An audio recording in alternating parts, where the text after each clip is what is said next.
चलिए इसी के साथ ही मुख्यमंत्री भूपेश बघेल कुछ बोल रहे हैं, आपको सीधे सुनाते हैं। तो हिंदुस्तान में तो ये कोई पहली बार थोड़ी हो रहा है जिसमें रिसर्च करने की जरूरत है। आज सिरगिट्टी में कुम्हार समाज और राजिम में साहू समाज के द्वारा माता राजिम के महोत्सव मनाया जा रहा है, और जिसमें दोनों कार्यक्रम में मेरे साथ गृह मंत्री जी और स्थानीय विधायक माननीय अमरीश जी दोनों उपस्थित रहेंगे।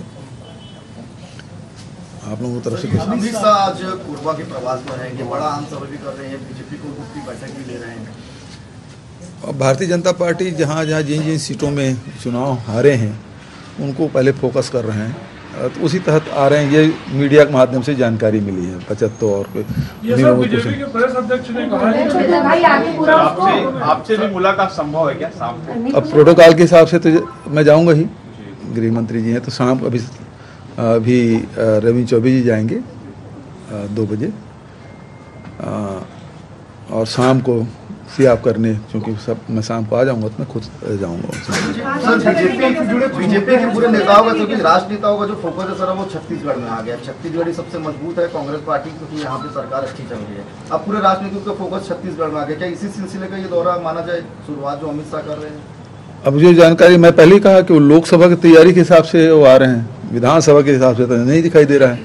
भारतीय जनता पार्टी और दूसरे उनके आनुषंगिक संगठन जरूर प्रदेश के हिसाब से उन्होंने फोकस किया है, और उन्होंने 2 मुद्दे जो उनके बहुत प्रिय मुद्दे हैं, धर्मांतरण और सांप्रदायिकता, उसी को लेके चल रहे हैं, और उसकी उनमें मास्टरी है।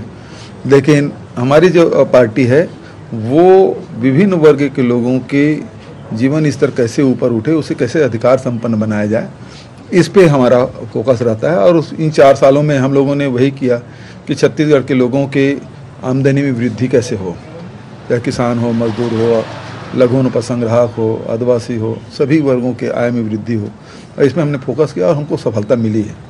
दूसरा ये है कि शिक्षा है, स्वास्थ्य है, इस पे हमने फोकस किया है। और चौथा है वो संस्कृति, और छत्तीसगढ़ की संस्कृति को लेकर जो प्राचीन हमारी जो संस्कृति है उसको हम लोगों ने न केवल बढ़ाने का काम किया है और उसे और दुनिया के मानचित्र में लाने की कोशिश हमारी रही है। सर, राज्यपाल भी दौरे पर जाऊंगी कह रही है, सर्वादिवासी समाज से जिलों के दौरे पर जाऊंगा, और ये भी कह रही है कि मैं निर्देश भी दूंगी वहाँ की स्थानीय प्रशासन को कि काम ठीक से हो, समस्याओं का समाधान हो। तो सर, ऐसा लगता है कि क्या आप लोगों की तरफ से जो निर्देश दिया जा रहा है वो नहीं हो रहा? आप राज्यपाल जाएंगे तो निर्देश देंगे तो काम हो जाएगा? संवैधानिक पदों पर बैठे हुए व्यक्ति को अपने जो अधिकार है और कर्तव्य है उनको उसका ध्यान रखना चाहिए, उसे अतिक्रमण नहीं करना चाहिए। अभी जैसे राज्यपाल जी ने अतिक्रमण किया कि राज्य सरकार से 10 सवाल पूछ रहे हैं, ये उनके अधिकार क्षेत्र के बाहर है। विधानसभा से जो बिल पारित हुआ है उसे हस्ताक्षर करना चाहिए, वापस लौटाना चाहिए। कर्नाटक में अब 61% की सुनाई दे रहा है, 56 तो पहले था, अब 61 भी करने वाले हैं। वहां राज्यपाल दस्तखत कर रहे हैं, यहाँ राज्यपाल राजनीति कर रही है, राजभवन के माध्यम से राजनीति कर रहे हैं। अब दौरा करेंगे, समस्या का निदान करेंगे, मतलब ये मंत्रिमंडल है उनके सलाहकार के रूप में। यदि कोई आपके पास शिकायतें आती है, कोई जानकारी आती है, तो उसे आप सरकार को सौंप दें, सरकार से जानकारी लें, ये उनका कार्य है। वो फील्ड में जाके सीधा काम नहीं करेंगे, उसके लिए उसको मनोनीत किया गया है, यहाँ निर्वाचित नहीं है।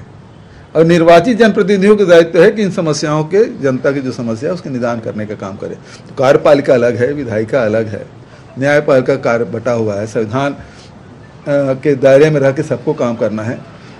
तो ये राष्ट्रपति के प्रतिनिधि के रूप में यहाँ है, और उनका फील्ड में सीधा ये काम नहीं हुआ, वो काम नहीं हुआ, ये करने का नहीं है। यदि आपके पास कोई जानकारी आती है जरूर उसके बारे में जानकारी लें राज्य सरकार से। माइनिंग ब्लॉक में पिछले 1 साल में तेजी दिख रही है, करीब 12 का दाना बढ़े हो चुके हैं जी।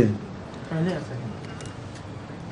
देखिए, जो राज्य की संपदा है उसमें आम जनता का अधिकार है। पिछले सरकारों में, पिछले समय भी खदान था, छत्तीसगढ़ बना उसके पहले भी खदानें थी, कोल ब्लॉक थे, आयरन ओर थे और बॉक्साइट थे, डोलोमाइट है, वो सबके यहाँ छत्तीसगढ़ में मिनरल की कोई कमी नहीं है। और उसी राजस्व को लेकर पिछली सरकार ने बड़ी बड़ी बिल्डिंग बनाए, मतलब ठेकेदारों के लिए, बड़े लोगों के लिए काम करते रहे। हमारे पास जो संसाधन आए उसको आम जनता के लिए, मजदूरों के लिए, किसानों के लिए, महिलाओं के लिए, आदिवासियों के लिए ये सारी योजना बनाए, वितरण किए समाज में। और यही कारण है कि हमारे जो वित्तीय प्रबंधन है, हम लोगों ने कर्जा नहीं लिया।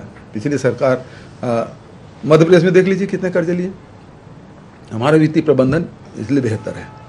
ये सर जो आरक्षण का पेच फंसा हुआ है, इससे युवा कहीं ना कहीं काफी चिंतित है, क्योंकि भर्तियां हो नहीं रही है। ऐसे प्रदेश के मुखियों ने आप युवा से क्या कुछ करना चाहेंगे? बिल्कुल ये कहना चाहूँगा, अपने अधिकार के प्रति सजग रहना चाहिए। और हम युवाओं के लिए ये सारी योजनाएं लाए हैं, भर्तियां कर रहे हैं लगातार, पहले भी भर्तियां करते रहे, चाहे स्वास्थ्य विभाग हो, शिक्षा विभाग हो, गृह विभाग हो, सब विभागों में हम लोगों ने भर्तियां की और आगे भी करना चाहते हैं। उनको अधिकार, न केवल सरकारी नौकरी की बात है, बल्कि अब तो कॉलेज के एडमिशन भी इससे प्रभावित हो रहा है। राज्य सरकार पूरी तरह सजग है और इसीलिए तत्काल हमने विशेष सत्र बुलाया है। इसमें भारतीय जनता पार्टी है, वो नहीं चाहती लोगों को उसका अधिकार मिले, और इसी कारण से ये सारे जो पीछे दरवाजे से जो राजनीति भारतीय जनता पार्टी कर रही है उसका नुकसान युवाओं को हो रहा है। किस तरह से सर पार पाएंगे सर ये लड़ाई, कैसे आरक्षण मिलेगा अंततः? देखिए, कुछ दिन इंतजार करिए, हम लोग भी देख रहे हैं, कोई रास्ता निकलेगा।